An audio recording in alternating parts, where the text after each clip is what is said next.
प्रभुंक महानामर धन्यवाद हो पुनर्बार से आमको सुजोग देले तांको निकटवर्ती हेबापाई आजिर उपासना आरंभ करी आमने प्रथमे आमनकर सृष्टिकर्ता सदाप्रभु परमेश्वर को धन्यवाद देवा पुणी आजिर उपासना उपस्थित प्रभुंक प्रत्येक प्रिय दासदासी आउ जेकोसी स्थान रे थिले मध्य जो माने प्रभु को प्रेम करती ईश्वर का वाक्य शुणती समस्त को हृदयर अभिनंदन पुणी नमस्कार जनाओ। आसंतु आजिर उपासना आरंभ करिबा। वाक्यर मु गोटे अंश पढ़ी। हे जेरुसालेम जेबे मु तुम्भकु पासरे तेबे मोहर दक्षिण हस्त आपणा कौशल पासरी जाओ। जेबे मु तुम्भकु स्मरण न करे जेबे मु जेरुसालेम को आपणा परमानंदरु अधिक भल न मणे तेबे मोहर जिह्वा मो मुखर तालुरे लागी रहू।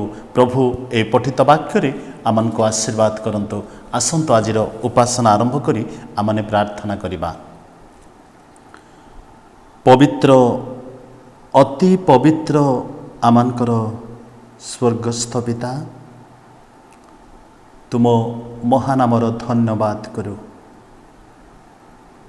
प्रभु आमको अनुग्रह कल सुस्थता देल सुरक्षा देल पुणी ए पर्यंत आमको प्रतिपालन कल पुणी प्रभु तुमर धन्यवाद करू। तुम निकटवर्ती हेबापाई आमको तुमे मनोयोगी कल। प्रभु तुम नामर धन्यवाद दो कारण तुम्हें आमान प्रति विश्वस्त सदा प्रभु हो आज पर्यंत कढ़ाई आनिल जीवनर समस्त आवश्यकता देल सकल मनोवांछा पूरा करी जीवित मानक मध्यरे नामस्थान पुणी बासस्थान देल। प्रभु आमने आसीछु तुमर सानिध्य को उपलब्धि करिबा पई तुमर पवित्र आत्मांकर उपस्थिति रे आम प्रत्येक को आवरी रख। प्रभु आमने तुम उद्देश्य जो गीत गान करिबा वाक्यरु किछि समय सुनिबा पुणी प्रार्थना उत्सर्ग करिबा प्रभु सबु कार्यक्रम रे तुमर आत्मांकर उपस्थिति देई तुमर आत्मांकर सामर्थ्य रे आमर उपासना को प्रभु तुमे ग्रहण कर। सकल महिमा गौरव संभ्रम केवल तुमको दे आउ थरे आम प्रत्येक को तुम हस्तरे समर्पण करी यीशु नाम रे मागुअछु आमेन। हे प्रभु तुम्हें भरोसा हे जीशु तुम्हें ही आशा। हे प्रभु तुम्हें भरोसा हे जीशु तुम्हें ही आशा। मोर संकट काल रे तुम्हें भरोसा मोर दुर्दशा दिन रे तुम्हें मो आशा। हे प्रभु तुम्हें भरोसा हे जीशु तुम्हें ही आशा। जल स्थल आकाश मंडल जपुथांती प्रभु तुमरी से नाम। जल स्थल आकाश मंडल जपुथांती प्रभु तुमरी से नाम। केमिति भजिबी प्रभु तुमरी से नाम। मुझे पापी अटे प्रभु अटे दीनहीन तुमरी आशा रे प्रभु बिताए जीवन। हे प्रभु तुम्हें भरोसा हे जीशु तुम्हें ही आशा। आहे प्रिय प्रभु जीवित ईश्वर तुम वाक्य बले कल सृष्टि ए संसार। आहे प्रिय प्रभु जीवित ईश्वर तुम वाक्य बले कल सृष्टि ए संसार। तुमरी करुणा दृष्टि रख ए धरारे झराओ प्रेमर धार सदा ए संसारे। तुमरी प्रेमर गुणी मते क्षमा कर। हे प्रभु तुमे भरोसा। हे जीशु तुमे ही आशा। मोर संकट काल रे तुमे भरोसा। मोर दुर्दशा दिन रे तुमे मो आशा। हे प्रभु तुमे भरोसा। हे जीशु तुमे ही आशा। हे प्रभु तुमे भरोसा। हे जीशु तुमे ही आशा। हे जीशु तुमे ही आशा। धन्यवाद। आमने वर्तमान आउरी गोटे गीत शुणा तापरे वाक्य मध्य को जीवा।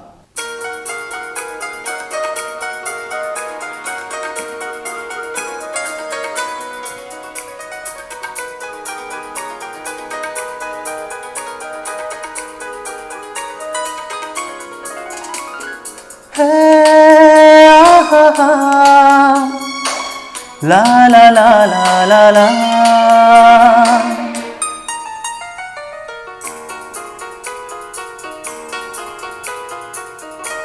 जीशु ही मोर आश्रय मो आश्रय।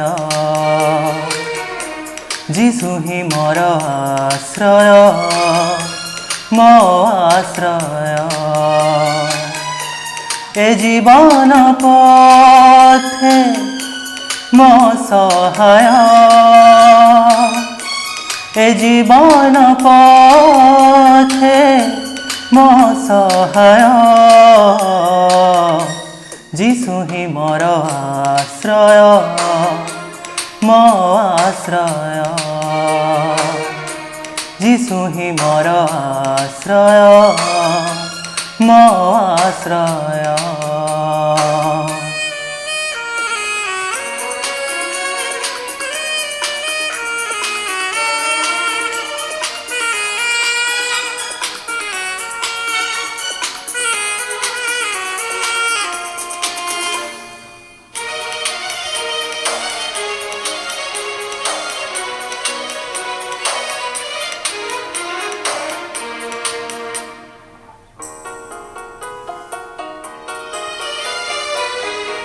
दुख विभीषिका जेबे आसे जीवन रे भिजी जाए मन मोर अश्रुर धारा रे।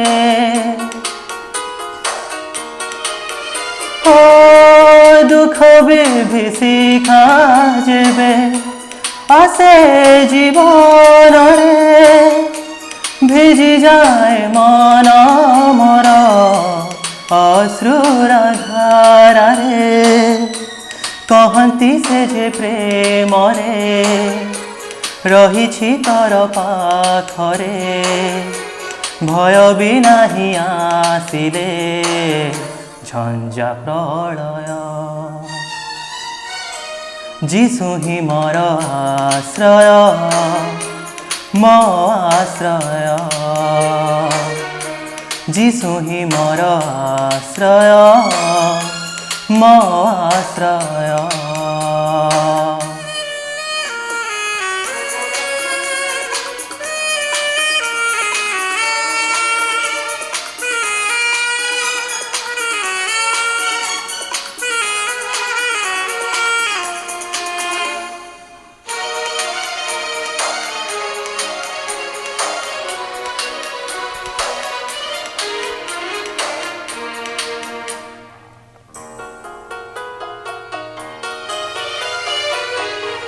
अशांति रहे ना किछि जीशु थिले पाखरे शांतिर श्रावण झरे तांक इशारा रे।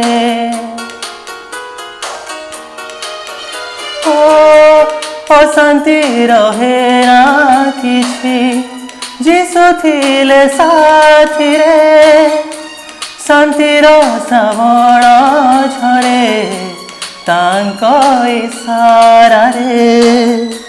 जेते जाए मुदूर रे ରହିଥାନ୍ତି ମୋ ସାଥିରେ ହୃଦୟ ମୋର କହନ୍ତି ମୁଁ ତ ଆଶ୍ରୟ ଯୀଶୁ ହିଁ ମୋର ଆଶ୍ରୟ ମୋ ଆଶ୍ରୟ ଯୀଶୁ ହିଁ ମୋର ଆଶ୍ରୟ ମୋ ଆଶ୍ରୟ ए जीवन पथे मो सहाय ए जीवन पथे मो सहाय जीशु ही मोर आश्रय मो आश्रय जीशु ही मोर आश्रय मो आश्रय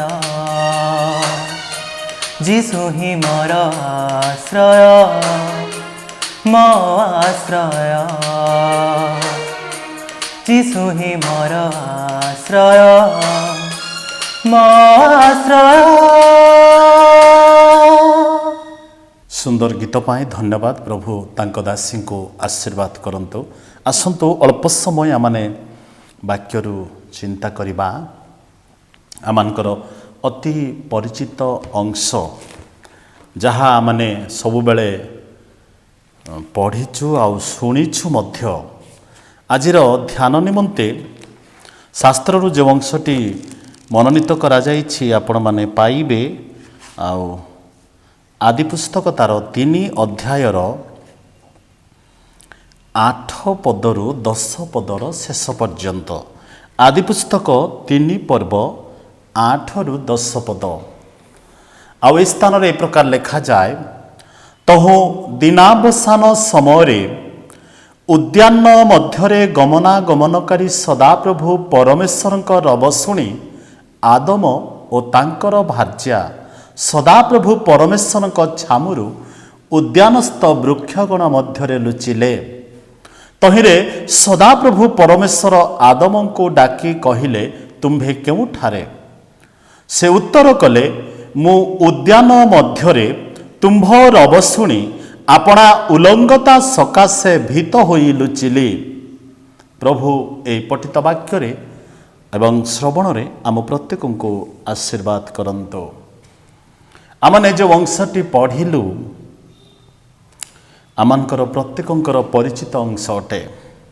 आ ये अंशरू केवल अल्प केतोटी कथा मु आपण मानक सम्मुखरे रखिबा पई इच्छा करे। आजिर चिंता हैला ईश्वरंकर सृष्टिर प्रथम मनुष्य एवं सेमानक मध्यरे पापर आरंभ एवं शैतानर कार्य।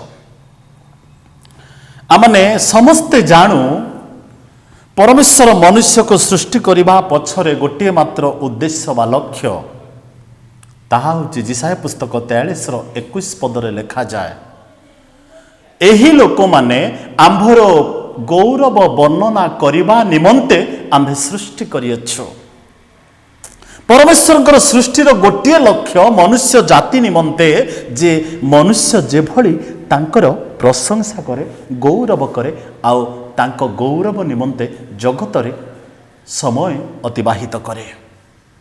तेबे आमे एक कथा भी जानू बाइबल रो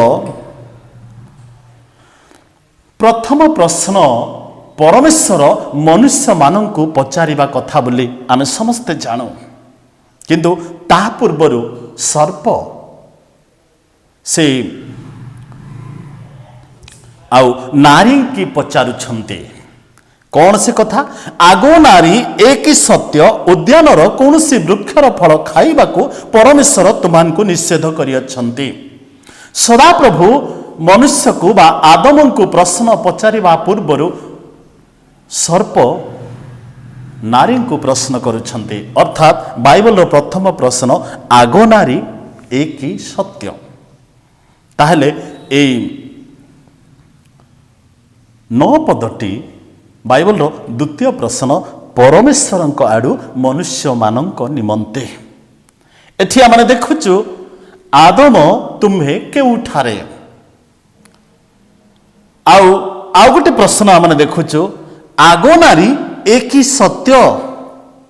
शैतान प्रश्न बाइबल रे प्राय 1198 पर्वरु 89 पर्वरु प्राय 3294 प्रश्न संपूर्ण बाइबल रे आमने देखा पारू। तो बाइबल रे दुईटी प्रश्न जे प्रथम प्रश्न होची शैतानंकर आ द्वितीय प्रश्न होची ईश्वरंकर।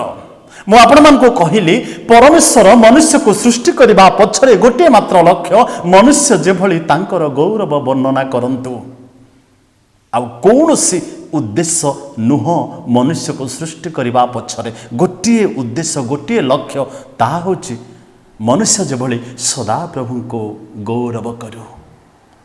तेबे ए 9 पदरे जेतेबेले मनुष्य परमेश्वरंकर वाक्यर अबाध्य हैला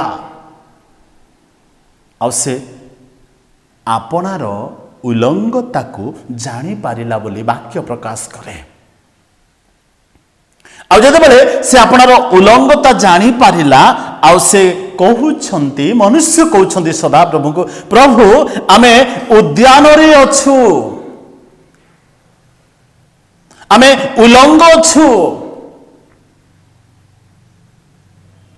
अनेक समय आम जीवन रे कौन हुए परमेश्वर उपस्थिति मध्यरे थाऊ उपासना मध्यरे थाऊ आम जीवन उपासना रो समय रे अतिबाहित करे किंतु प्रकृत उपासना प्रकृत प्रार्थना प्रकृत सेवा आम जीवन रे कार्यकारी होई न थाए।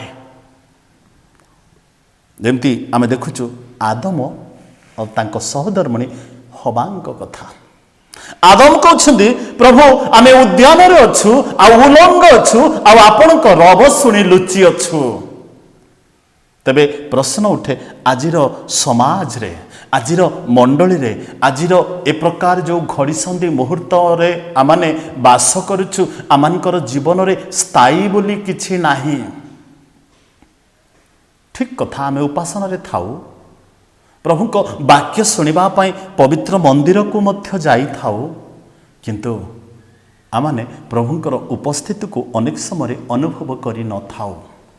तेणु प्रभु आदम को पचारिले तुमे केउठारे आदम कहउछंती प्रभु उद्यान मध्यरे तुम्भ रब सुनी आपणा उल्लंघता सकाशे भीत होई लुचिली। प्रभु को लोक माने आमाने उपासना रे अनेक समय थाऊ किंतु प्रभु को रब शुणी आमाने कौन ताको निकट को जाऊ ना आपना को लुचाओ।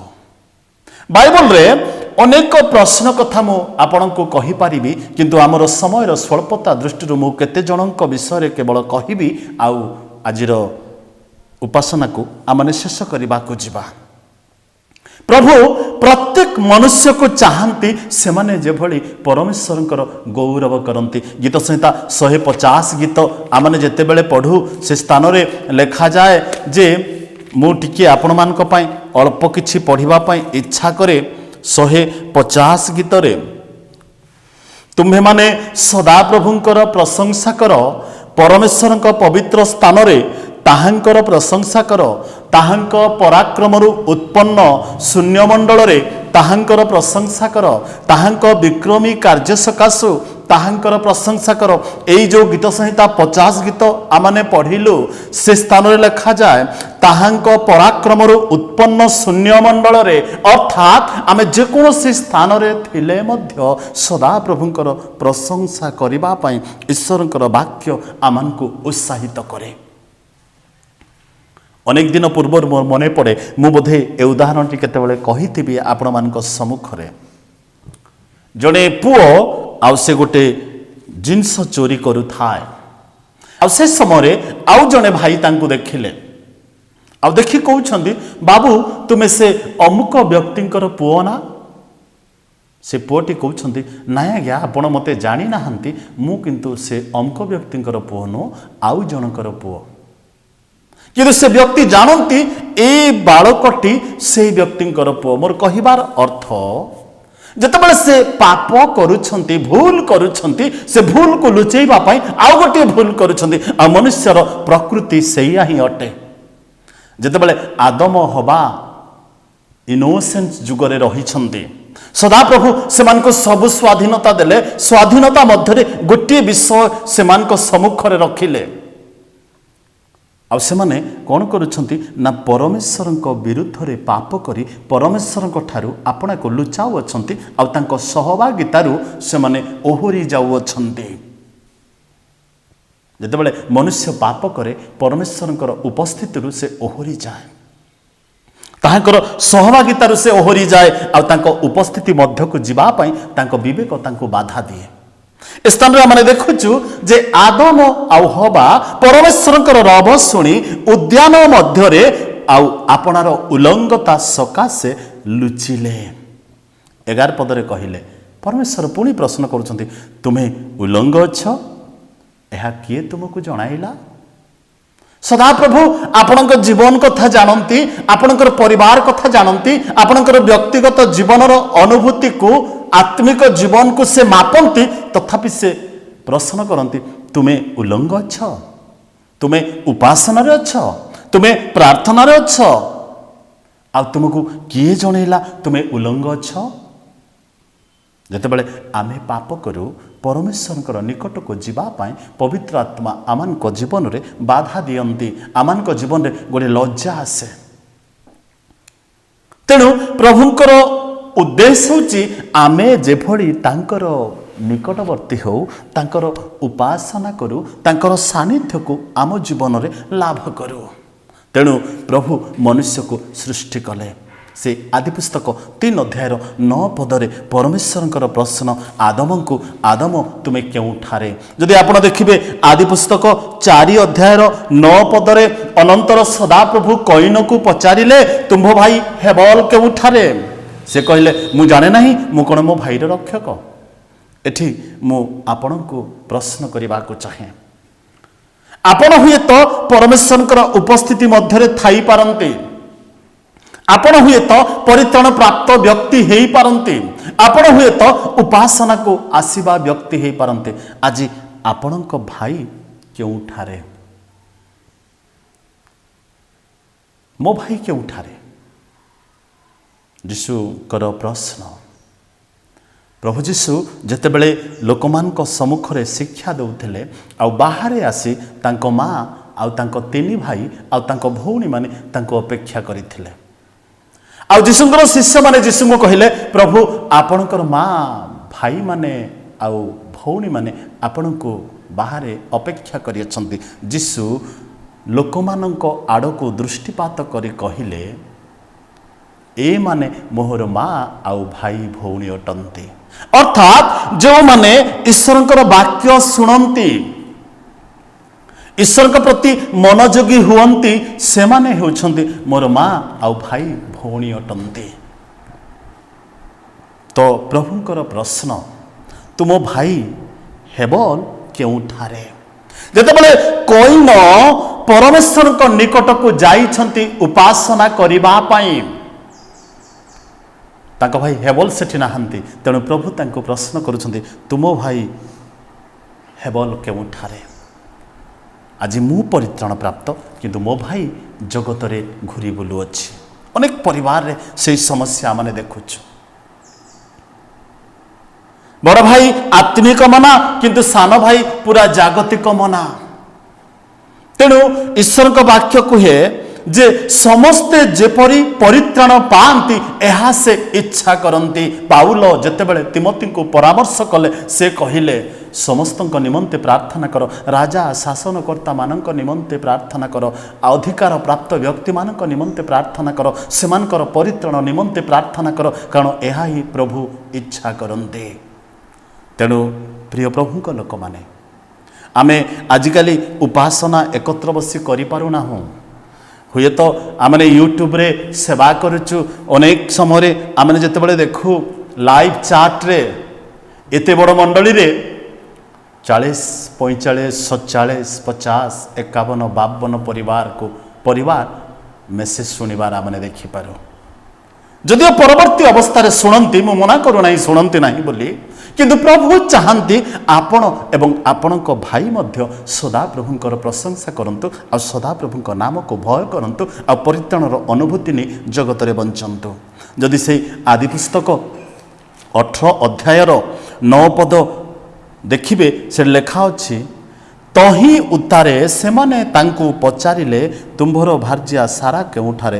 ସେ କହିଲେ, ଦେଖନ୍ତୁ ସେ ତମ୍ବୁରେ ଅଛନ୍ତି। ଏଠି ପ୍ରଥମରେ ମୁଁ ଆପଣଙ୍କୁ କହିଲି, ଆପଣଙ୍କ ଭାଇ କେଉଁଠାରେ? ସଦାପ୍ରଭୁ କଇନଙ୍କୁ ପଚାରିଲେ।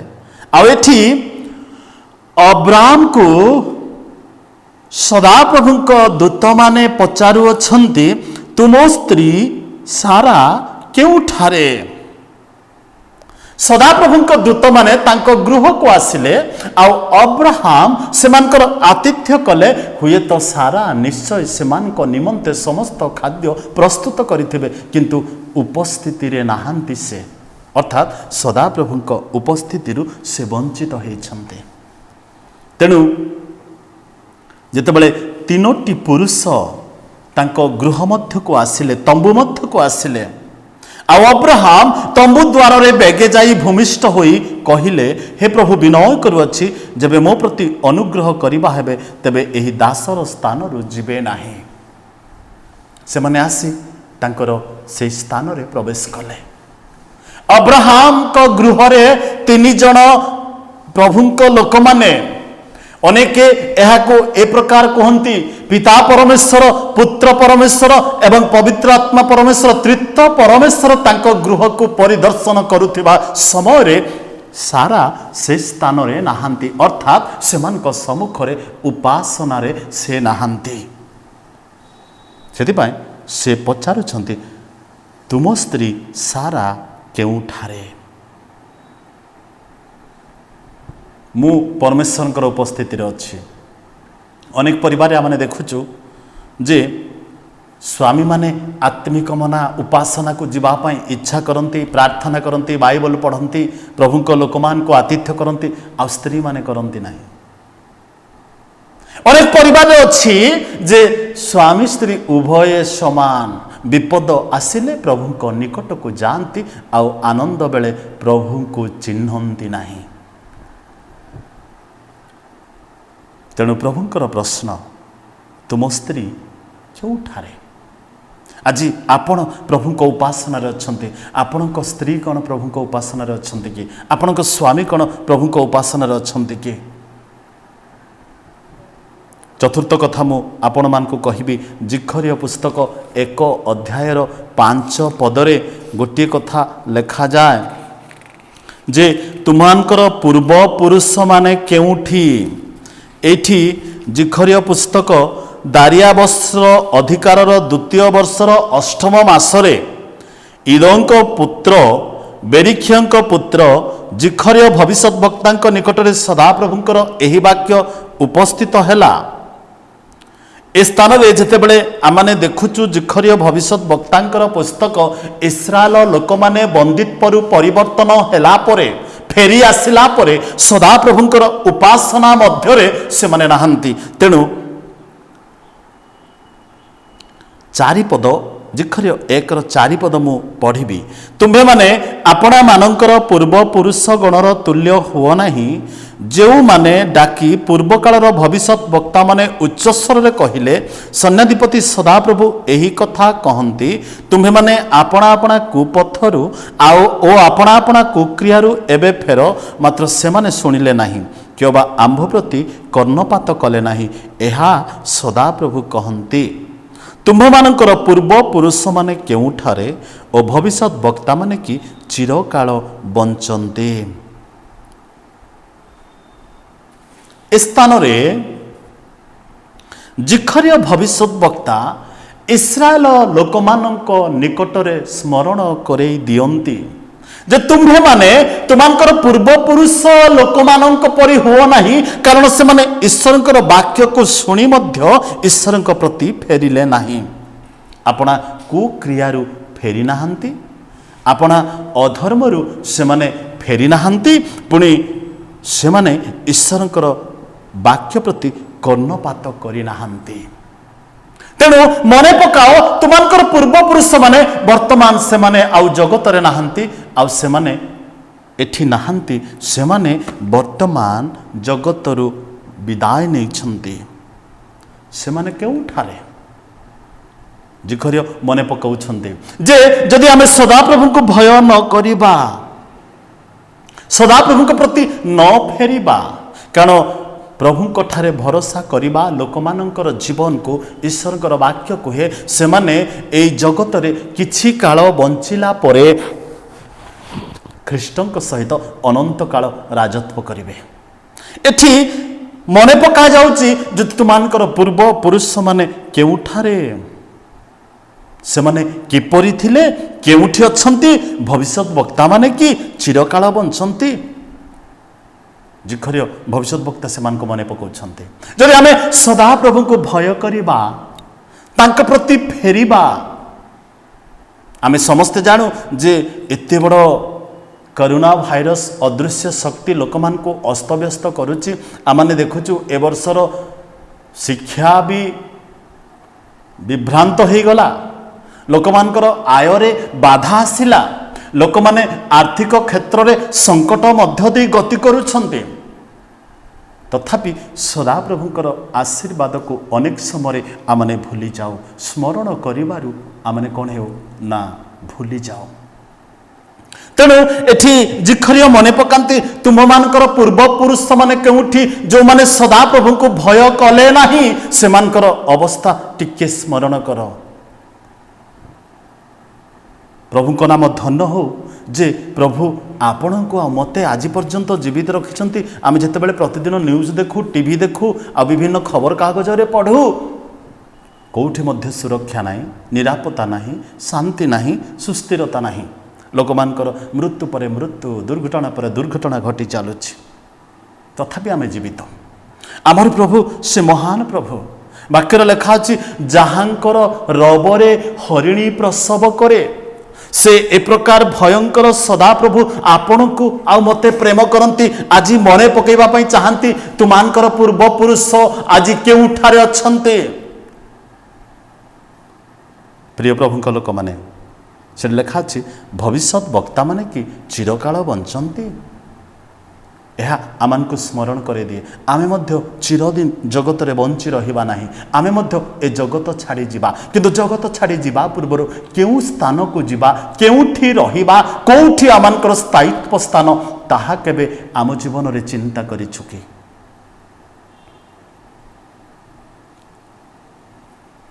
ଦ୍ୱିତୀୟ ରାଜାବଳୀ ତାର 5 ଅଧ୍ୟାୟର 25 ପଦରେ ଯେତେବେଳେ ସେ ଗିହେଜୀଙ୍କ କଥା ଆମେ ଦେଖୁ, ଦ୍ୱିତୀୟ ରାଜାବଳୀ 5 ଅଧ୍ୟାୟର 25 ପଦରେ ଲେଖା ଅଛି ମାତ୍ର ସେ ଭିତରକୁ ଯାଇ ଆପଣା ପ୍ରଭୁ ସମ୍ମୁଖରେ ଠିଆ ହେଲା। ତହିଁରେ ଏଲିସାଇ ତାହାଙ୍କୁ ପଚାରିଲେ, ଗିହେଜୀ ତୁମ୍ଭେ କେଉଁଠାରୁ ଆସିଲ? ତହୁ ସେ କହିଲା, ଆପଣଙ୍କ ଦାସ କେଉଁଠାକୁ ଯାଇନାହିଁ। এই কাহানীটি ଆମେ ସମସ୍ତେ ଜାଣୁ। ଏଠି ସେ ନାମାନ କୁଷ୍ଠି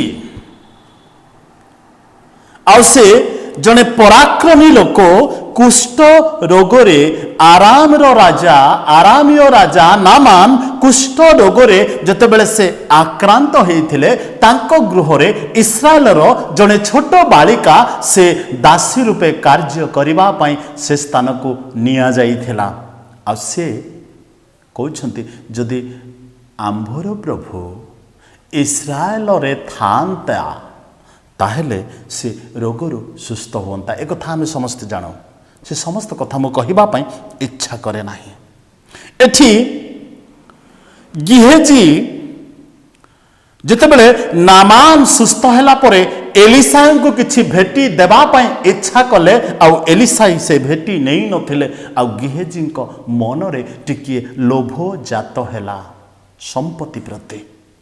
ଆଉ ସେ ପଛେ ପଛେ ଯାଇ କହୁଛନ୍ତି ଆପଣଙ୍କ ପ୍ରଭୁ ମୋତେ ପଠାଇ ଅଛନ୍ତି ଆଉ ଆପଣ ଆଣିଥିବା ଭେଟିରୁ ମୋତେ ଦିଅନ୍ତୁ।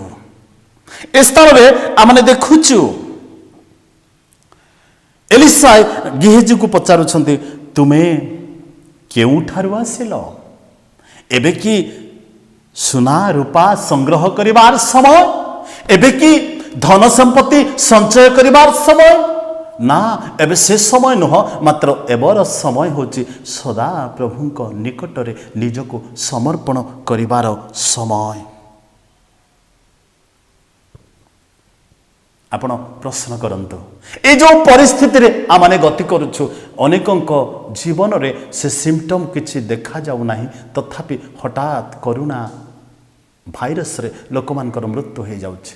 ମୁଁ ଆପଣମାନଙ୍କୁ ପ୍ରଶ୍ନ କରିବାକୁ ଚାହେଁ, ଏବେ କି ଆପଣଙ୍କର ସୁନା ଆଉ ରୂପା ସଂଗ୍ରହ କରିବାର ସମୟ? ଏବେ କି ଆପଣଙ୍କର ଧନ ବୃଦ୍ଧି କରିବାର ସମୟ? ଏବେ କି ଆପଣଙ୍କର ପ୍ରାଚୁର୍ଯ୍ୟତା ଜଗତର ବିଷୟ ସବୁ ବୃଦ୍ଧି କରିବାର ସମୟ? ନା, ଏବେ ସେ ସମୟ ନୁହଁ, ଏବେର ସମୟ ହେଉଛି ସଦା ପ୍ରଭୁଙ୍କ ପ୍ରତି ଫେରିବା। ତେଣୁ ଗିହେଜୀକୁ କହୁଛନ୍ତି, ତୁମେ କେଉଁଠାରୁ ଆସିଲ? ତୁମେ ଯେତେବେଳେ ସେ ବ୍ୟକ୍ତିର ପଛ ଧରୁଥିଲ, ତୁମ ସାଙ୍ଗରେ କ'ଣ ମୋର ଆତ୍ମା ଯାଇନଥିଲା କି? ପ୍ରିୟ ପ୍ରଭୁଙ୍କ ଲୋକମାନେ, ଅନେକ ସମୟରେ ଆମେ ଉପାସନାରେ ଥାଉ, ପ୍ରଭୁଙ୍କ ନିକଟକୁ ଆସିଥାଉ, କିନ୍ତୁ ଆମମାନଙ୍କର ମନ ଜଗତର ବିଷୟ ପ୍ରତି ଧାବମାନ ହେଇଥାଏ, ଆଉ ଜଗତର ବିଷୟ ସଂଗ୍ରହ କରିବାରେ ବ୍ୟସ୍ତ ହେଇଥାଉ, ଆଉ ଜଗତର ସମ୍ପତ୍ତି ପାଇଁ ଆମେ ପରମେଶ୍ୱରଙ୍କ ଠାରୁ ଅନେକ ସମୟରେ ଦୂରକୁ ଯାଇଥାଉ। ଆଦମ ପରମେଶ୍ୱରଙ୍କର ନିର୍ମିତ ଉଦ୍ୟାନ ମଧ୍ୟରେ ଥିଲେ, କିନ୍ତୁ ପରମେଶ୍ୱରଙ୍କର ଉପସ୍ଥିତି ମଧ୍ୟରେ ନଥିଲେ। କଇନ ନୈବେଦ୍ୟ ଉତ୍ସର୍ଗ କରିବା ପାଇଁ ସଦାପ୍ରଭୁଙ୍କ ସମ୍ମୁଖରେ ଥିଲେ, କିନ୍ତୁ ସେ ପ୍ରକୃତ ନୈବେଦ୍ୟ ଉତ୍ସର୍ଗ କରିବାର ମନୋଭାବରେ ନଥିଲେ। ଅବ୍ରାହମଙ୍କର ସ୍ତ୍ରୀ ସାରା ତମ୍ବୁ ମଧ୍ୟରେ ଥିଲେ, କିନ୍ତୁ ସଦାପ୍ରଭୁଙ୍କର ଉପସ୍ଥିତି ସମ୍ମୁଖକୁ ଆସିନଥିଲେ। ଗିହେଜୀ ଏଲିସାଙ୍କ ସମ୍ମୁଖରେ ଥିଲେ, କିନ୍ତୁ ସମ୍ପତ୍ତି ପଛରେ ତାଙ୍କର ମନ ବିବ୍ରତ ହୋଇପଡ଼ୁଥିଲା। ତାପରେ ତା ତଳକୁ ଆମେ ସମସ୍ତେ ଜାଣୁ, ଆଉ ଏଲିସା ତାଙ୍କୁ କହୁଛନ୍ତି, ଏହି କର୍ମ କରିବା ହେତୁରୁ ନାମାନର କୁଷ୍ଠରୋଗ ତୁମ୍ଭ ଉପରେ ବର୍ତ୍ତୁ। ସେଥିପାଇଁ ଲେଖାଯାଏ, ଈଶ୍ୱରଙ୍କର ବାକ୍ୟ ଦିଗ୍ଧାର ଖଡ୍ଗଠାରୁ ମଧ୍ୟ ତୀକ୍ଷ୍ଣତର। ଅନେକ ସମୟରେ ଆମମାନଙ୍କ ମନରେ ଏହି ଚିନ୍ତା ଥାଏ ଯେ ସଦାପ୍ରଭୁ ମୋତେ ଆଶୀର୍ବାଦ କରି ଚାଲୁଛନ୍ତି, ତାର ଅର୍ଥ ନୁହଁ ମୁଁ ଯେତେ ଜାଗତିକ ମନା ହେବି, ଜଗତର ପାପରେ ନିଜକୁ ଲିପ୍ତ ରଖିବି, ତଥାପି ସଦାପ୍ରଭୁ ଆଶୀର୍ବାଦ କରିବେ। ସମୟ ଏ ପ୍ରକାର ସମୟ ଆମ ପାଇଁ ନିରୂପିତ ହେଇଛି ଯେ ସେ ସମୟ ମଧ୍ୟରେ ଆମେ ଜାଗତିକ କ୍ଷେତ୍ରରେ ବୃଦ୍ଧି ପାଇବା, ଆଉ ଗୋଟେ ଦିନ ହଠାତ୍ ପ୍ରଭୁ ଆମଠାରୁ ସେ ସମସ୍ତ ବିଷୟର ନିକାଶ ନେବା ପାଇଁ ଅପେକ୍ଷା କରିଛନ୍ତି। ତେଣୁ ଗିହେଜୀଙ୍କୁ ଏଲିସା ପ୍ରଶ୍ନ କରୁଛନ୍ତି, ତୁମେ କେଉଁଠାରୁ ଆସିଲ? ଏବେ କି ସେ ସମୟ ସୁନା ରୂପା ସମ୍ପତ୍ତି ସଂଗ୍ରହ କରିବାର ସମୟ? ଯଦି ଆପଣମାନଙ୍କୁ ଏହି ପ୍ରଶ୍ନ କରାଯାଏ, ଆପଣଙ୍କର ଉତ୍ତର କ'ଣ ହେବ ମୁଁ ଜାଣେନି। ଏହି ପରିସ୍ଥିତିରେ ଆପଣ କେତେ ସମୟ ପ୍ରଭୁଙ୍କ ସହିତ ସମୟ ଅତିବାହିତ କରୁଛନ୍ତି? ପ୍ରିୟ ପ୍ରଭୁଙ୍କ ଲୋକମାନେ, କାଳ ମନ୍ଦ ଅଟେ, ତେଣୁ ଏଫେସୀୟ ପୁସ୍ତକରେ ଲେଖାଯାଏ, ସୁଯୋଗର ସଦ୍ବ୍ୟବହାର କର, କାରଣ କାଳ ମନ୍ଦ ଅଟେ।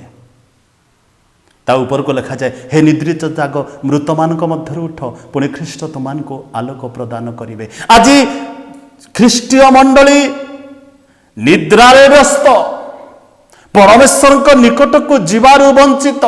ଯଦିଓ ବି ଯାଆନ୍ତି, ଅନେକ ସମୟରେ ଆମେ କଇନଙ୍କ ପରି ଆମମାନଙ୍କର ଉପାସନା, ଆଦମଙ୍କ ପରି ଆମମାନଙ୍କର ଉପାସନା, ଗିହଜୀଙ୍କ ପରି ଆମମାନଙ୍କର ଉପାସନା, ଜଗତର ଧନ ପ୍ରତି ଲାଳସା। ତେବେ ଆମମାନଙ୍କର ପ୍ରକୃତ ସ୍ଥାନ କେଉଁଠି? କେଉଁଠି ଆମେ ଉପାସନା କରିବା, ଆଉ କେଉଁଠି ପ୍ରତି ଆମେ ଆସକ୍ତି ହେବା? ଏହା ଈଶ୍ୱରଙ୍କ ବାକ୍ୟ ଆମମାନଙ୍କୁ କ'ଣ କୁହେ? ପ୍ରଥମ ରାଜାବଳୀ 19 ଅଧ୍ୟାୟର ତାର 9ରୁ 13 ପଦ, କିନ୍ତୁ ସମୟ ଅଳ୍ପ ସକାଶୁ ମୁଁ କେବଳ ଗୋଟିଏ କିମ୍ବା ଦୁଇଟି ପଦ ଆପଣମାନଙ୍କ ପାଇଁ ପଢ଼ିବାକୁ ଇଚ୍ଛା କରେ। ଆଉ ସେଠାସ୍ଥିତ ଏକ ଗହରରେ ଉପସ୍ଥିତ ହୋଇ ରାତ୍ରି କ୍ଷେପଣ କଲେ। ସେତେବେଳେ ଦେଖ ସଦାପ୍ରଭୁଙ୍କ ବାକ୍ୟ ତାଙ୍କ ନିକଟରେ ଉପସ୍ଥିତ ହେଲା ଓ ସେ ତାଙ୍କୁ କହିଲେ, ଏଲିଓ ତୁମ୍ଭେ ଏଠାରେ କ'ଣ କରୁଅଛ? ତହୁ ଏଲିଓ କହିଲେ, ମୁଁ ସଦାପ୍ରଭୁ ସୈନ୍ୟାଧିପତି ପରମେଶ୍ୱରଙ୍କ ପକ୍ଷରେ ଅତ୍ୟନ୍ତ ଉଦ୍ଯୋଗୀ ହେଲି, କାରଣ ଇସ୍ରାଏଲ ସନ୍ତାନଗଣ ତୁମ୍ଭ ନିୟମ ପରିତ୍ୟାଗ କଲେ, ତୁମ୍ଭର ଯଜ୍ଞବେଦୀ ସବୁ ଉତ୍ପାଟନ କଲେ ଓ ତୁମ୍ଭ ଭବିଷ୍ୟତ ବକ୍ତାମାନଙ୍କୁ ଖड्गରେ ବଦ୍ଧ କଲେ। ତହିଁରେ ମୁଁ ଅବଶିଷ୍ଟ ରହିଲି, ଆଉ ସେମାନେ ମୋ ପ୍ରାଣ ନେବାକୁ ଅନ୍ୱେଷଣ କରୁଅଛନ୍ତି। ଏ ସ୍ଥାନରେ ଯଦି ଆପଣମାନେ ତାର 9ରୁ 13 ପଦ ପଢ଼ିବେ, ସେ ସ୍ଥାନରେ ଲେଖା ଅଛି ଯେ ସଦାପ୍ରଭୁ ଏଲିଓଙ୍କୁ ପ୍ରଶ୍ନ କରୁଛନ୍ତି, ତୁମ୍ଭେ ଏଠାରେ କ'ଣ କରୁଅଛ? ଇସେବେଲର କଥା ତା ମନରେ ଭୟ ପଶିଯାଇଛି, ମାତ୍ର ପରମେଶ୍ୱରଙ୍କର ସାହାଯ୍ୟରେ 450 ବାଲ ଭବିଷ୍ୟତ ବକ୍ତାମାନଙ୍କୁ ବଦ୍ଧ କଲେ। ପ୍ରଭୁ କହୁଛନ୍ତି, ତୁମେ କ'ଣ ଇସେବେଲକୁ ଭୟ କରୁଅଛ? ଯେଉଁ ପରମେଶ୍ୱର ତୁମକୁ ସାହାଯ୍ୟ କଲେ 450 ବାଲ ଭବିଷ୍ୟତ ବକ୍ତାମାନଙ୍କୁ ବଦ୍ଧ କରିବା ପାଇଁ, ତଥାପି ତୁମେ ଇସେବେଲକୁ ଭୟ କରୁଛ। ଅନେକ ସମୟରେ ଆମମାନଙ୍କ ଜୀବନରେ କ'ଣ ହୁଏ ନା, ପ୍ରଭୁ ଆଶୀର୍ବାଦ କଲା ପରେ ମଧ୍ୟ ଆମମାନେ କାହାକୁ ଭୟ କରୁ, ଅର୍ଥାତ୍ ତାହା ଅଧୀନରେ ଆମମାନେ ଜୀବନ ଅତିବାହିତ କରିଥାଉ। ପ୍ରଭୁ କହୁଛନ୍ତି, ତୁମେ ଏଠାରେ କ'ଣ କରୁଅଛ? ଏବେ ବସି ରହିବାର ସମୟ ନୁହଁ। ଯେଉଁ ବର୍ତ୍ତମାନ ପରିସ୍ଥିତି ଜଗତକୁ ଘେରି ଦେଇଛି, ଏବେ ବସି ରହିବାର ସମୟ ନୁହଁ। ଏ ହେଉଛି ସୁବର୍ଣ୍ଣ ସୁଯୋଗ ସଦାପ୍ରଭୁଙ୍କ ପ୍ରତି ଫେରିବା। ଏଲିଓ କିନ୍ତୁ କହୁଛନ୍ତି, ମୁଁ ପରମେଶ୍ୱରଙ୍କ ପକ୍ଷରେ ଅତ୍ୟନ୍ତ ଉଦ୍ଯୋଗୀ ହେଲି, କାରଣ ଇସ୍ରାଏଲ ସନ୍ତାନଗଣ ତୁମ୍ଭ ନିୟମ ପରିତ୍ୟାଗ କଲେ, ତୁମ୍ଭ ଯଜ୍ଞବେଦୀ ସବୁ ଉତ୍ପାଟନ କଲେ ଓ ତୁମ୍ଭ ଭବିଷ୍ୟତ ବକ୍ତାମାନଙ୍କୁ ଖड्गରେ ବଦ୍ଧ କଲେ। ତହିଁରେ କେବଳ ମୁଁ ଅବଶିଷ୍ଟ ରହିଲି, ମାତ୍ର ସେମାନେ ମୋହର ପ୍ରାଣ ନେବାକୁ ଅନ୍ୱେଷଣ କରୁଅଛନ୍ତି। ଏଲିଓଙ୍କର ପ୍ରଶ୍ନ, ପ୍ରଭୁ ମୁଁ କେବଳ ଅବଶିଷ୍ଟ ରହିଲି, କିନ୍ତୁ ମୋର ପ୍ରାଣ ନେବାକୁ ଅନ୍ୱେଷଣ କରୁଅଛନ୍ତି। ପ୍ରଭୁ କହୁଛନ୍ତି, ନା, ଏବେ ବସିବାର ସମୟ ନୁହଁ, ଏବେ ଆପଣଙ୍କୁ ପ୍ରସ୍ତୁତି କରିବାର ସମୟ। ଉଠ, ଭୋଜନ କର, କାରଣ ତୁମ ଶକ୍ତିର ପଥ ଅନେକ। ଆମେ ଆଶୀର୍ବାଦ ପାଇଛୁ ବୋଲି, ସବୁ କ୍ଷେତ୍ରରେ ସଫଳତା ପାଇଛୁ ବୋଲି ଆପଣମାନେ ଭାବନ୍ତୁ ନାହିଁ। ସବୁବେଳେ ମୋର ସମୟ, ମୋର ଦିନ, ମୋ ପରିବାର ଏ ପ୍ରକାର ଭାବରେ ଆମେ ଗତି କରିବୁ, ଆମ ଜୀବନରେ ଆଉ ଦୁଃଖ ଆସିବ ନାହିଁ, କଷ୍ଟ ଆସିବ ନାହିଁ, ସମସ୍ୟା ଆସିବ ନାହିଁ। ନା, ସମସ୍ୟା ଆସିବ, ଦୁଃଖ ଆସିବ, କଷ୍ଟ ଆସିବ, ଆମ ସମ୍ମୁଖରେ ଅନେକ ବିଷୟ ଠିଆ ହେବ। ଆଉ ଅନେକ ସମୟରେ ଆମେ ପରମେଶ୍ୱରଙ୍କର ଉପସ୍ଥିତିକୁ ଗଲା ବେଳେ ମଧ୍ୟ ଆଉ କିଏ ଆମ ଜୀବନରେ ଅଛନ୍ତି ଯାହାକୁ ଆମେ ଭୟ କରୁ? ଯେମିତି ଏଲିଓ, ଇସେବେଲର କଥା ତା ମନରେ ଭୟ ପଶିଯାଇଛି। ତେଣୁ ପ୍ରଭୁକୁ ପଚାରୁଛନ୍ତି, ତୁମେ ଏଠାରେ କ'ଣ କରୁଅଛ? ପ୍ରିୟ ପ୍ରଭୁଙ୍କ ଲୋକମାନେ, ଏ ପ୍ରକାର ପରିସ୍ଥିତିରେ ଆମେ ସଦାପ୍ରଭୁଙ୍କର ଉପାସନା କରିବାକୁ ଗଲାବେଳେ ଆମ ମନରେ ଏଇ ପ୍ରଶ୍ନ ଆସେ, ଆମେ ଏବେ କ'ଣ କରୁଛୁ? ସୁପ୍ତ ଅବସ୍ଥାରେ ଜୀବନ ଅତିବାହିତ କରୁଛୁ, ସପ୍ତାହରେ ଥରେ ଉପାସନା କରୁଛୁ, ସେ ଉପାସନାରେ ମଧ୍ୟ ଈଶ୍ୱରଙ୍କର ବାକ୍ୟ ଶୁଣିବା ପାଇଁ ଆମେ ଇଚ୍ଛା ପ୍ରକାଶ କରୁନାହୁଁ। ତେଣୁ ପ୍ରଭୁ କହୁଛନ୍ତି, ତୁମେ ଏଠାରେ କ'ଣ କରୁଛ? ତୁମକୁ ସେ ବିଦେଶୀୟ ଲୋକମାନେ, ତୁମମାନଙ୍କ ସହିତରେ ବାସ କରୁଥିବା ଲୋକମାନେ, ତୁମମାନେ ଯାହା ବସରେ ଜୀବନ କାଟୁଛ, ସେମାନଙ୍କୁ କ'ଣ ଭୟ କରୁଛ କି? ଆପଣ କ'ଣ ଭୟ କରନ୍ତି କି? ନା, ଆସନ୍ତୁ ପ୍ରଭୁଙ୍କ ନିକଟକୁ ଯିବା, କାରଣ ପ୍ରଭୁ ଚାହାନ୍ତି ଆମେ ତାଙ୍କ ନିକଟରେ ନିଜକୁ ସମର୍ପଣ କରିବା, ଆଉ ସେ ଆମମାନଙ୍କୁ ଆଶୀର୍ବାଦ କରିବେ। ଆଉ ଗୋଟିଏ ପଦ ପଢ଼ି ଆମେ ଶେଷ କରିବା। ବିଚାରକର୍ତ୍ତା 19 ଅଧ୍ୟାୟର 17 ପଦରେ ଏ ସ୍ଥାନରେ ଲେଖାଯାଏ, ଇସ୍ରାଏଲ ମଧ୍ୟରେ ରାଜା ନଥିବା ସମୟର ଘଟଣା। ପୁଣି ସେ ଲୋକ ଅନାଇ ନଗରର ଦାଣ୍ଡରେ ସେହି ପଥିକକୁ ଦେଖିଲା ଓ ସେହି ବୃଦ୍ଧ ଲୋକ ପଚାରିଲେ, ତୁମେ କେଉଁଠାକୁ ଯାଉଅଛ? ଏ ସ୍ଥାନରେ ବଡ଼ ସୁନ୍ଦର କଥା ମୁଁ ଆପଣମାନଙ୍କ ସମ୍ମୁଖରେ କହିବା ପାଇଁ ଚାହେଁ। 18 ପଦରେ, ତହିଁରେ ସେ ତାହାଙ୍କୁ କହିଲେ, ଆମ୍ଭେମାନେ ବୈଥଲେହେମ ଜିହୁଦାରୁ ଇଫ୍ରାଇମ୍ ପର୍ବତମୟ ଦେଶର ଅନ୍ତ ପ୍ରଦେଶକୁ ଯାଉଅଛୁ। आम्भे ସେହି ସ୍ଥାନର ଲୋକ ଓ ବୈଥଲେହେମ୍ ଯେହୁଦାକୁ ଯାଇଥିଲୁ। ଏବେ ମୁଁ ସଦାପ୍ରଭୁଙ୍କ ଗୃହକୁ ଯାଉଅଛି, ମାତ୍ର କେହି ମୋତେ ଆପଣା ଘରକୁ ନେବାକୁ ନାହିଁ। ଏଠି ଜଣେ ବୃଦ୍ଧ ବ୍ୟକ୍ତିର ସାକ୍ଷ୍ୟ। ସେ କହୁଛନ୍ତି ମୁଁ ସଦାପ୍ରଭୁଙ୍କ ଗୃହକୁ ଯାଉଛି, ସଦାପ୍ରଭୁଙ୍କ ଗୃହରେ ମୋର କାମ ଅଛି, କିନ୍ତୁ କେହି ନାହାନ୍ତି ସଦାପ୍ରଭୁଙ୍କ ଗୃହକୁ ମୋତେ ନେବା ପାଇଁ। ଗତ ସପ୍ତାହରେ ଅନେକଙ୍କର ଅନୁରୋଧ କ୍ରମେ ଉପାସନାଳୟ ଖୋଲା ଯାଇଥିଲା। ଜଣେ ବୃଦ୍ଧ ବ୍ୟକ୍ତି ମୋତେ କହିଲେ, ମୁଁ ଜାଣିନି କମିଟିରେ କ'ଣ ସିଦ୍ଧାନ୍ତ ହୋଇଛି, କିନ୍ତୁ କହିଲେ ବାଳକ ବାବୁ ମୋ କଥାରେ ଏ ରବିବାର ଦିନ ଉପାସନାଳୟ ଖୋଲିବ, ଆଉ ଅନେକ ଆସିବେ ପ୍ରାର୍ଥନା କରିବା ପାଇଁ, ଆପଣ ଅପେକ୍ଷାରେ ଥିବେ, ସେମାନେ ଆସିଲେ ଆପଣ ଯଦି ଚାହିଁବେ ଯାଇପାରିବେ। ସକାଳୁ ସନ୍ଧ୍ୟା ପର୍ଯ୍ୟନ୍ତ ଖୋଲା। ପରମେଶ୍ୱରଙ୍କର ଗୃହ ପ୍ରତି କାହାର ମନ ନାହିଁ। ଏଠି ଜଣେ ବୃଦ୍ଧ କହୁଛନ୍ତି ମୁଁ ଏବେ ବୈଥଲେହେମ୍ କୁ ଯାଉଅଛି। ବୈଥଲେହେମ୍ର ଅର୍ଥ ସଦାପ୍ରଭୁଙ୍କ ଗୃହକୁ ଯାଉଅଛି। ବୈଥଲର ଅର୍ଥ ପରମେଶ୍ୱରଙ୍କ ଗୃହ। ବୈଥଲେହେମ୍ର ଅର୍ଥ ଖାଦ୍ୟର ଭଣ୍ଡାର। ମୁଁ ଖାଦ୍ୟର ଭଣ୍ଡାରକୁ ଯାଉଛି, ସଦାପ୍ରଭୁଙ୍କ ଗୃହକୁ ଯାଉଛି, ମାତ୍ର ମୋତେ ନେବା ପାଇଁ କେହି ନାହାନ୍ତି। ଏହା ହେଉଛି ମନୁଷ୍ୟ ଜୀବନର ଲାଷ୍ଟ ଅଲ୍ଟିମେଟ୍ ଚିନ୍ତା ହେବା ଦରକାର, ସଦାପ୍ରଭୁଙ୍କ ଗୃହକୁ ଯିବା। ସେ ବୃଦ୍ଧ କହୁଛନ୍ତି ମାତ୍ର ମୋତେ ନେବା ପାଇଁ କେହି ନାହାନ୍ତି।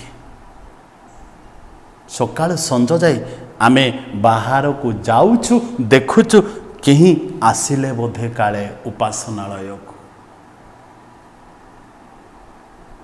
ପ୍ରଭୁଙ୍କ ଦାସ କହିଲେ ଅନେକଙ୍କର ନାମ ନେଇ କହିଲେ ସେମାନେ ବଡ଼ ଇଚ୍ଛା ପ୍ରକାଶ କରୁଛନ୍ତି।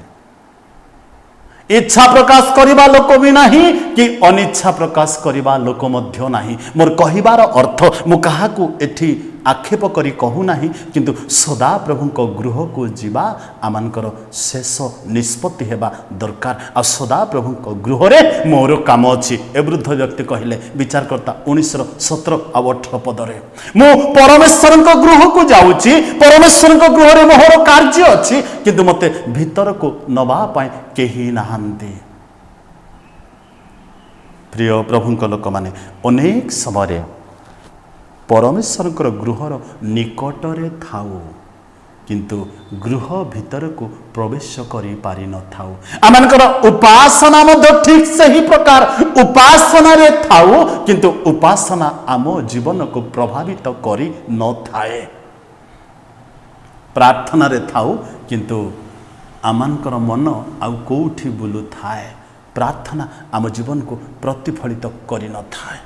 କିନ୍ତୁ ପ୍ରଭୁ ଚାହାନ୍ତି ଆମେ ଯେମିତି ତାଙ୍କ ଉପସ୍ଥିତି ମଧ୍ୟରେ ଥିବା, ତାଙ୍କ ରବ ଶୁଣିବା, ତାଙ୍କ ଗୃହରେ ଅନନ୍ତ କାଳ ବାସ କରିବା। ଏହା ହିଁ ତାଙ୍କର ଯୋଜନା। ଆଉ ଏଇ ଯୋଜନା ପାଇଁ, ଏଇ ସଂକଳ୍ପକୁ ପୁରା କରିବା ପାଇଁ ଆପଣଙ୍କୁ ଆଉ ମୋତେ ସେ ସୃଷ୍ଟି କରି ଜଗତକୁ ପଠାଇଛନ୍ତି। ତେଣୁ ଆସୁ ପ୍ରିୟ ପ୍ରଭୁଙ୍କ ଲୋକମାନେ, ଏ ପ୍ରକାର ଘଡ଼ିସନ୍ଧି ମୁହୂର୍ତ୍ତରେ, ଏ ପ୍ରକାର ଜଟିଳ ପରିସ୍ଥିତିରେ ସଦାପ୍ରଭୁଙ୍କ ନିକଟକୁ ଯିବା। କେବଳ ମୁଁ ଗଲେ ଯଥେଷ୍ଟ ନାହିଁ, ମୋ ଭାଇ, ମୋ ସ୍ତ୍ରୀ, ମୋ ପରିବାର, ମୋର ଆତ୍ମୀୟମାନେ, ମୋର ବୟୋଜ୍ୟେଷ୍ଠ ଲୋକମାନେ ସଦାପ୍ରଭୁଙ୍କ ଗୃହକୁ ଯିବା ନିତାନ୍ତ ଆବଶ୍ୟକ। ପ୍ରଭୁ ଆମ ପ୍ରତ୍ୟେକଙ୍କୁ ଆଶୀର୍ବାଦ କରନ୍ତୁ। ଆସନ୍ତୁ ଆମମାନେ ପ୍ରାର୍ଥନା କରିବା। ସ୍ୱର୍ଗୀୟ ପିତା, ତୁମର ଧନ୍ୟବାଦ କରୁ। ସୁନ୍ଦର ସମୟ ପୁନର୍ବାର ଆମମାନଙ୍କ ଜୀବନରେ ଦେଲ। ପ୍ରିୟ ପ୍ରଭୁ, ତୁମ ବାକ୍ୟରୁ ଅଳ୍ପ ସମୟ ଆଲୋଚନା କରିବା ପାଇଁ ତୁମେ ଆମମାନଙ୍କୁ ସୁଯୋଗ ଦେଲ। ତୁମେ ଆମମାନଙ୍କୁ ସୃଷ୍ଟି କରିବାର ଗୋଟିଏ ମାତ୍ର ଲକ୍ଷ୍ୟ, ଆମେ ଯେଭଳି ତୁମର ପ୍ରଶଂସା କରୁ, ତୁମ ନିକଟବର୍ତ୍ତୀ ହେଉ, ତୁମର ଉପାସନା କରୁ, ତୁମ ଗୃହରେ ବାସ କରୁ। ତେଣୁ ଆମ ପ୍ରତ୍ୟେକଙ୍କୁ ସେ ବାକ୍ୟର ଗଭୀର ବିଷୟକୁ ବୁଝିବା ପାଇଁ ପବିତ୍ର ଆତ୍ମାଙ୍କର ସାମର୍ଥ୍ୟ ଦିଅ। ମଣ୍ଡଳୀକୁ ଆଶୀର୍ବାଦ କର। ମଣ୍ଡଳୀର ପ୍ରତ୍ୟେକ ପରିବାରକୁ ଶାରୀରିକ, ମାନସିକ, ପୁଣି आत्मिक रोगरू प्रभु तुम्हें सुस्थता दियो। जो माने असुस्थ अच्छन्ति प्रभु तुम्हें जे सुस्थकारी प्रभु तुम उपरे सेमानकर भरोसा स्थापित हेउ। तुम उपरे भरोसा करी शारीरिक रोगरू सुस्थता पातु पुणी आत्मिक जीवन रे प्रभु परित्राणर अनुभूति नहीं जगत रे बंचंतु। धन्यवाद दो आमनकर प्रार्थना शुणिल। सकल गौरव तुमको दे आउ थरे आम प्रत्येक मंडली को तुम हस्तरे समर्पण करी जीशुंक नाम रे मागुअछु आमेन। आमने समस्त मिसी प्रभु शिखैथिबा आदर्श प्रार्थना करिबा। आहे आमनक स्वर्गस्थ पिता तुम्भ नाम पवित्र बोली मान्य हेउ। तुम्भर राज्य आसु जेपरि स्वर्गरे सेहीपरि पृथ्वी रे तुमर इच्छा सफल हेउ। आज आमनकु प्रयोजनीय आहार दियो। आम्भे माने जेपरि निज निज अपराधी मानकु क्षमा करिअछ सेहीपरि आमनक अपराध सकल क्षमा कर। परीक्षा रे आमनक आण नाही मात्र मंदरु रक्षा कर। जणु राज्य पराक्रम गौरव जुगे जुगे तुम्भर आमेन। पिता ईश्वरंक प्रेम पुत्र प्रभु जीशुंक अनुग्रह पवित्र धर्मात्मांक शांति शक्ति सहभागिता आम प्रत्येक सहित पुणी तुमठारे भरोसा रखुथिबा समस्तंक सहित संगे संगे हेउंतु आमेन। समस्तंक नमस्कार।